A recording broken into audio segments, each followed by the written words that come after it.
జనసేన అనేటటువంటిది ఒక భజన సేన. చంద్రబాబుకు ఒక భజన కొట్టేటటువంటి పార్టీ అనేటటువంటిది ప్రజలు పదే పదే నీ ముఖాన చెప్తున్నా కూడా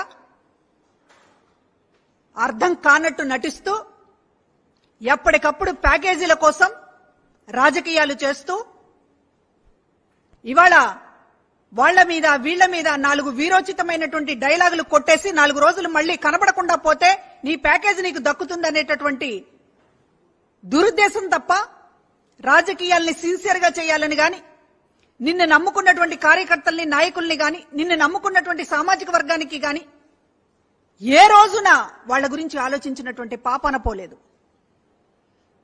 పవన్ కళ్యాణ్ వల్ల ఆయన కుటుంబానికి న్యాయం లేదు, ఆయన నమ్ముకున్నటువంటి అమ్మాయిలకి న్యాయం లేదు, ఆయన్ని నమ్ముకున్నటువంటి కార్యకర్తలకు గాని పార్టీ నాయకులకు గాని ఎవరికి పావలా న్యాయం కూడా చేయనటువంటి పవన్ కళ్యాణ్ ఈ రోజున ఉక్రోషంతో తన్నేదో తిట్టేసినట్లుగా జగన్మోహన్ రెడ్డి గారు చాలా సూటిగా స్పష్టంగా చెప్పారు. ఒకళ్ళని పెళ్లి చేసుకుంటే భార్య అంటారు, నువ్వు వేసేటటువంటి చిల్లర వేషాలకి ఏమంటారు, నిన్ను తిట్టారు కాబట్టి నీ భార్యల్ని తిట్టినట్టు కాదు.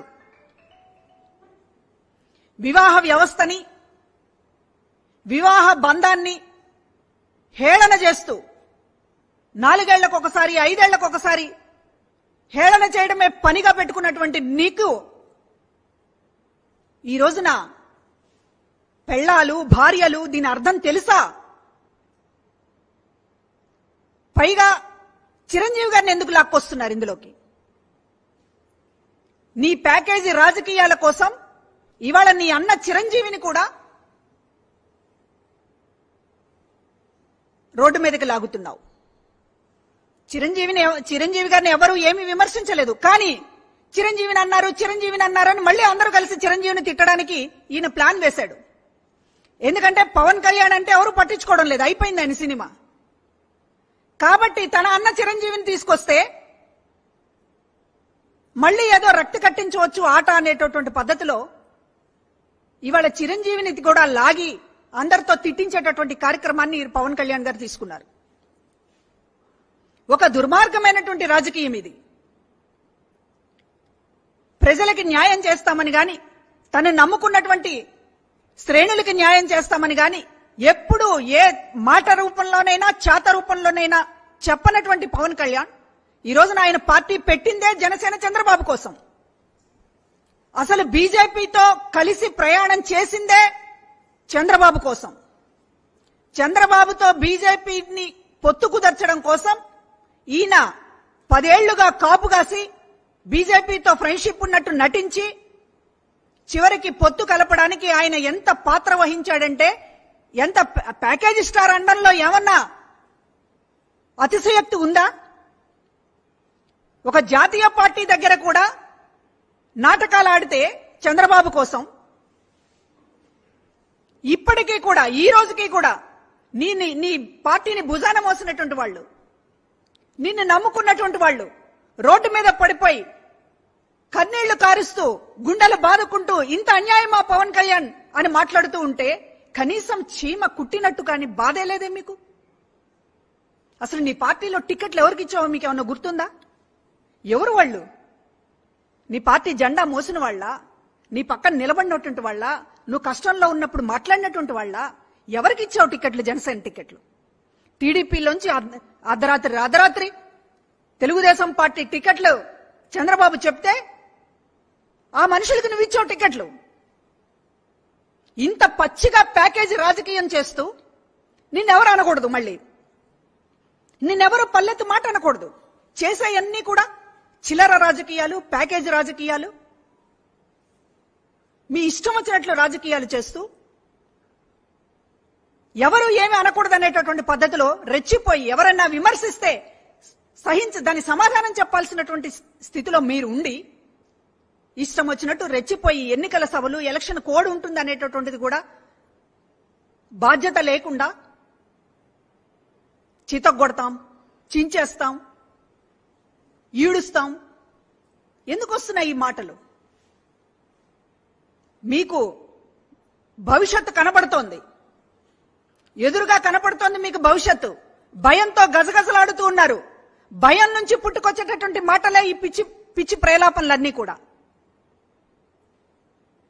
ఎన్నికల ముందు 4 డైలాగులు కొట్టడం, ఆ తర్వాత హైదరాబాద్ చెక్కేయడం, లేదా ఇతర రాష్ట్రాలకు పారిపోవడం, ఇంకా కాకపోతే ఇతర దేశాలకు కూడా పారిపోవడం. దీనికి సిద్ధపడే ఈ రోజున ఎన్నికల ముందు ఇష్టం వచ్చినట్లుగా మాట్లాడుతూ ఉన్నారు. మీ ఉడత ఊపులకి కెరవడం భయపడేటటువంటి ఇది లేదు. మీరు అరిస్తేనో లేకపోతే 4 చిందులేస్తేనో ఇక్కడ భయపడడానికి ఇక్కడ ఉన్నది వైఎస్ఆర్ కాంగ్రెస్ పార్టీ ప్రభుత్వం, మా నాయకుడు జగన్మోహన్ రెడ్డి గారు. కోట్లాది మంది ప్రజల అభిమానాన్ని పొందినటువంటి పార్టీగా మేము మాట్లాడుతున్నాం. నీలాగా పిరికి పందల పార్టీ కాదు, నీలాగా ప్రజలకు దూరంగా ప్యాకేజ్ రాజకీయాలు చేసేటటువంటి పార్టీ కాదు కనుకనే ఇవాళ మాట్లాడుతూ ఉన్నాం. మరొకసారి చెత్త మాటలు మాట్లాడితే తగిన గుణపాఠం చెప్తాం. సొల్లు కబుర్లు మాని ఇవాళ ప్రజలకు మీరు ఏం చేస్తారో సూటిగా చెప్పండి. 2014లో మేము ఈ మంచి చేశాం అని చెప్పే దమ్ముందా పవన్ కళ్యాణ్ నీకు? చంద్రబాబుతో కలిసి ఆ రోజు అధికారం పంచుకున్నావు. ఒక్కటంటే ఒకటి నీ నోటి నుంచి 2014 మా ప్రభుత్వం ఇది చేసింది అని చెప్పేటటువంటి ఆ పరిస్థితి అటు చంద్రబాబుకి లేదు, నీకు లేదు. ఇవాళ ప్రజల ముందుకొచ్చి ఇంత కూటమి కట్టినా, ఇంతమంది కలిసి వచ్చినా కూడా గెలవలేకపోతున్నాం అనేటటువంటి భయంతో తాట తీస్తారంట. ఎవరు తాట ఎవరు తీయాలి? ప్రజలు తాట తీయడానికి సిద్ధంగా ఉన్నారు. ఆల్రెడీ మీకు తాట తీశారు. అది గుర్తు లేకుండా ఏదో పెద్ద పచ్చి రౌడీల్లాగా ఈ రోజున పార్టీ నాయకులుగా ఉండి మీరు మాట్లాడుతూ ఉంటే, ఇది ప్రజాస్వామ్యం కాబట్టి, ప్రజాస్వామ్యానికి గౌరవం ఇస్తున్నాం కాబట్టి ఈ రోజున మేము ఊరుకుంటున్నాం.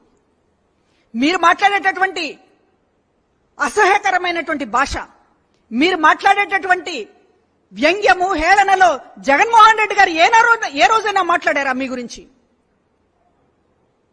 మీరు చంద్రబాబు ఇద్దరు కూడా జగన్మోహన్ రెడ్డి గారి మీద, వైఎస్ఆర్ కాంగ్రెస్ పార్టీ మీద మాట్లాడినటువంటి అన్యాయమైనటువంటి మాటలు ఈ రాష్ట్రంలో ఈ దేశంలో ఏ రాజకీయ నాయకుడైనా మాట్లాడారా? మేము బహిరంగ చర్చకు సిద్ధమవుతున్నాం. అన్యాయంగా మాట్లాడేది మీరు, బూతులు మాట్లాడేది మీరు, అబద్ధాలు మాట్లాడేది మీరు, వక్రీయం వచ్చినట్లు మనిషిని ఇన్ని రకాలుగా తిట్టవచ్చా అనేటటువంటిది మీరు మాట్లాడుతూ ఎంతో హుందాగా మాట్లాడుతున్నటువంటి జగన్మోహన్ రెడ్డి గారి మీద ఈ రోజున విరుచుకుపడుతూ ఉన్నారు. ఇది కేవలం మీరు చెప్పుకోవడానికి ప్రజల ముందు ఏమీ లేక జగన్మోహన్ రెడ్డి గారిని ఒక బూచిగా చూపించి, ఒక వ్యతిరేకమైనటువంటి శక్తిగా చూపించి తప్పించుకోవాలని చెప్పి చూస్తున్నారు. మీకు చెప్పడానికి అసలు మీరు హామీలు ఇస్తున్నటువంటిది ఏం హామీలు ఇస్తున్నారో కూడా ప్రజలు గమనించడం లేదు. ఎందుకంటే మీరు చెప్పే దొంగ కబుర్లని వాళ్ళకి తెలుసు. మీరు హామీ ఇస్తే అది జరగదు అని ప్రజలకు తెలుసు కనుక మీరు 6 అన్నా 7 అన్నా కూడా మీ ముఖం చూడడం లేదు ప్రజలు. అందుకనే ఈ రోజున జగన్మోహన్ రెడ్డి గారిని తిట్టడం వల్ల, ఇష్టం వచ్చినట్టు తిట్టడం వల్ల, తోలు తీస్తాం, తొక్క తీస్తాం అనేటటువంటి మాటలు మాట్లాడితే మీ ముఖాలు ఎవరైనా జనం చూస్తారేమో అనేటటువంటిది. టీవీల్లో మీ ముఖాలు చూడాలంటే జగన్మోహన్ రెడ్డి గారినే తిట్టాలి మళ్ళీ. లేకపోతే మీకు కనీసం మీరు ఏం మాట్లాడుతున్నారో కూడా ప్రజలు వినేటటువంటి పరిస్థితులు లేదు. అంత వ్యతిరేకతతోటి ప్రజలు ఉన్నారు కనుకనే మీరు జగన్మోహన్ రెడ్డి గారిని తిట్టైనా సరే మీరు ప్రజల దృష్టిని ఆకర్షించాలని అనుకుంటున్నారు. ఇది వ్యతిరేకమైనటువంటి మీ భావనలోంచి వచ్చినటువంటి ఆలోచన తప్ప మీకు నిజానికి ప్రజల మీద ప్రేమ లేదు. అదేవిధంగా వైఎస్ఆర్ కాంగ్రెస్ పార్టీని, జగన్మోహన్ రెడ్డి గారిని ఎదుర్కొనేటటువంటి దమ్ము లేదని మీ అందరికీ స్పష్టమైపోయింది. మన వల్ల కాదు అనేది మీ అంతర్గతంగా మీకున్నటువంటి అంచనా. అందుకనే ఇలాంటి పిచ్చి మాటలన్నీ కూడా జనం ముందు మాట్లాడుతూ ఉన్నారు.